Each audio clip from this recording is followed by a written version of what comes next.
Cyprus dates to around the 10th millennium BC and has had a turbulent past, largely due to its strategic position in the Eastern Med. The latest crisis took place in 1974 when they were invaded by the Turks from the north. This resulted in the island being divided roughly in half by what is known as the Green Line. The Turkish Cypriots inhabited the north and the Greek Cypriots the south.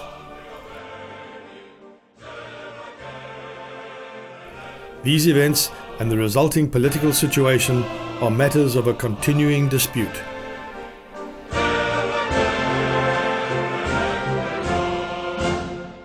We flew into Larnaca on the east coast and drove across to Paphos, which was to be our home for the next 3 weeks.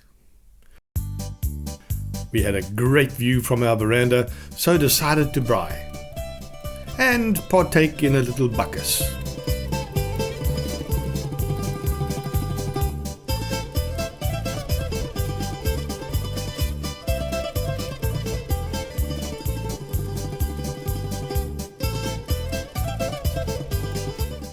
Cyprus is so old, they're always digging up ancient ruins. Parts of the old town, quite picturesque. Shouldn't it be red? Some areas have been given a facelift. It was Easter, so I guess this was their Easter parade.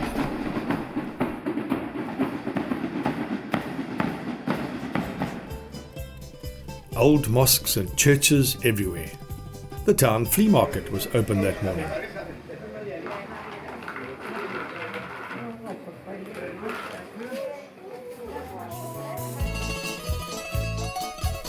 The old fort in the harbour dates back to the Byzantine era. The catacombs are situated close by.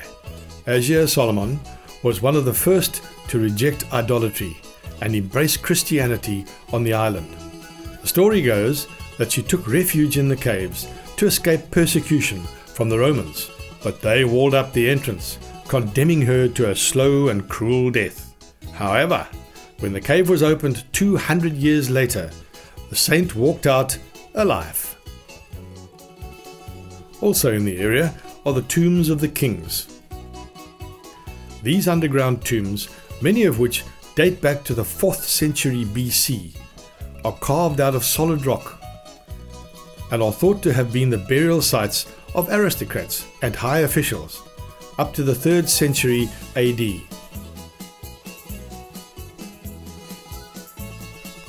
The name comes from the magnificence of the tombs. No kings were actually buried here. Some of the tombs featured Doric columns and frescoed walls.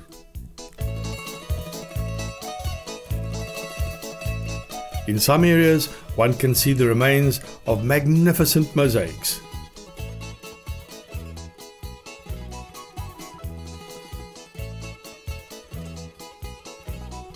Further east was the sanctuary of Apollo, one of the most important religious centers in Cyprus during the ancient times. Sadly, it was destroyed by the severe earthquake of 364 AD.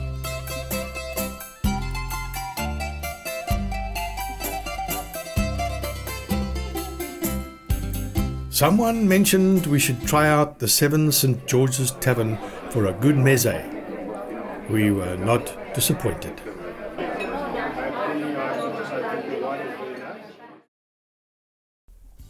We spent a few days exploring the slopes of the Troodos Mountains, the beginning of the wine area. I certainly didn't see vast vineyards like we have here. We found the Zambatis wineries and stopped for a tasting, obviously.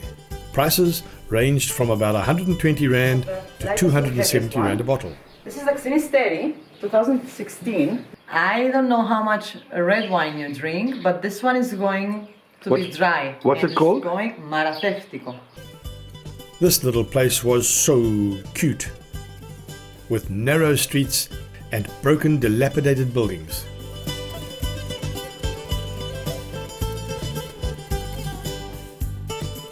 Note the quiet streets though. No people walking around. No children playing. They told us that all the young people had left, and as the older ones die off, the villages gradually decay. However, we found Takas's Tavern, the local, where we had lunch. Great atmosphere.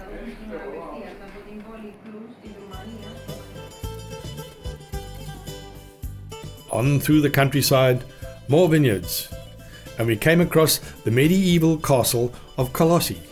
It dates back to the 13th century and was a former Crusader stronghold. Past more abandoned homes. So sad.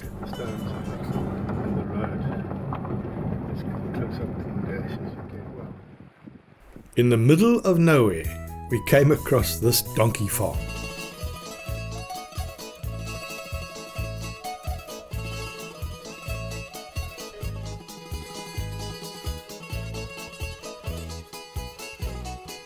And partook in some light refreshment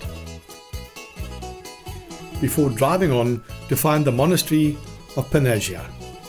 It was founded in the 16th century. My book had a lovely pic of it nestled serenely in the hills, and I wanted one too.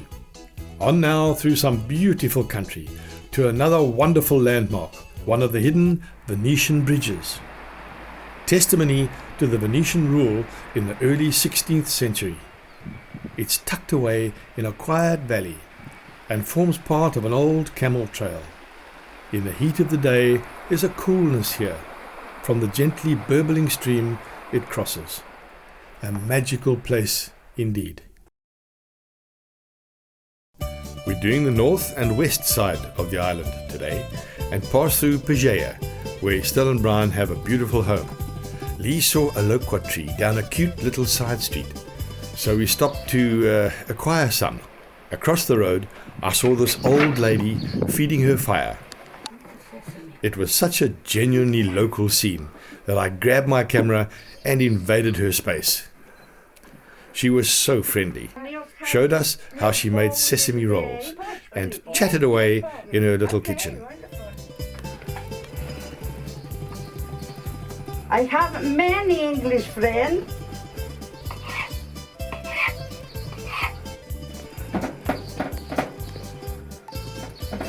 Sesame.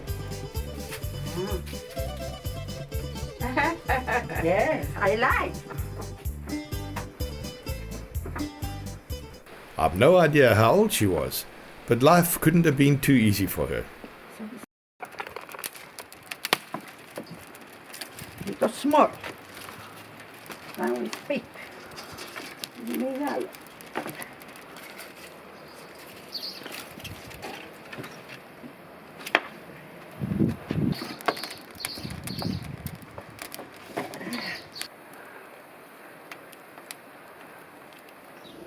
Then we just meandered through the countryside.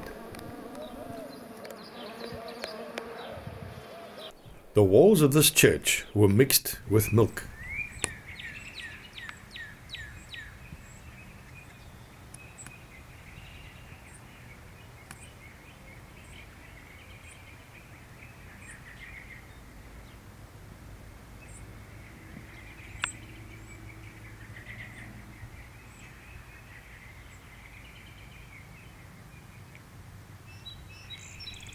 And we found Aphrodite's baths.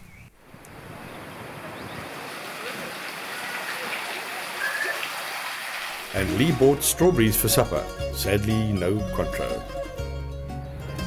It was lunchtime, and we were told about this little taverna in a village not far away, so decided to call in for a meze.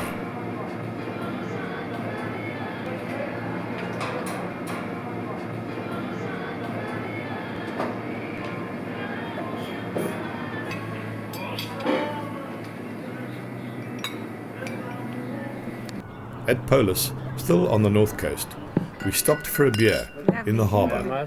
Cheers. Thank you, thank you. And decided to take a cruise along the coast.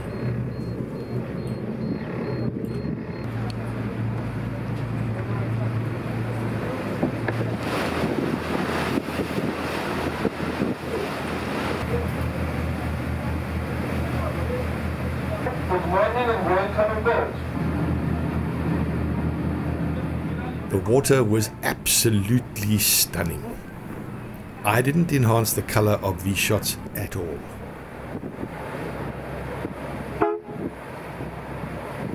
And it's a failure of the sea case.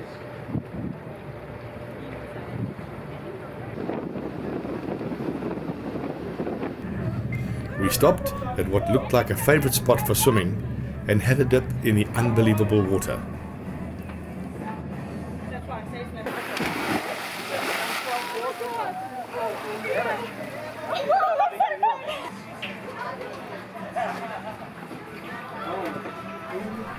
A barbie on the stern, too good. All too quickly, we had to head for home.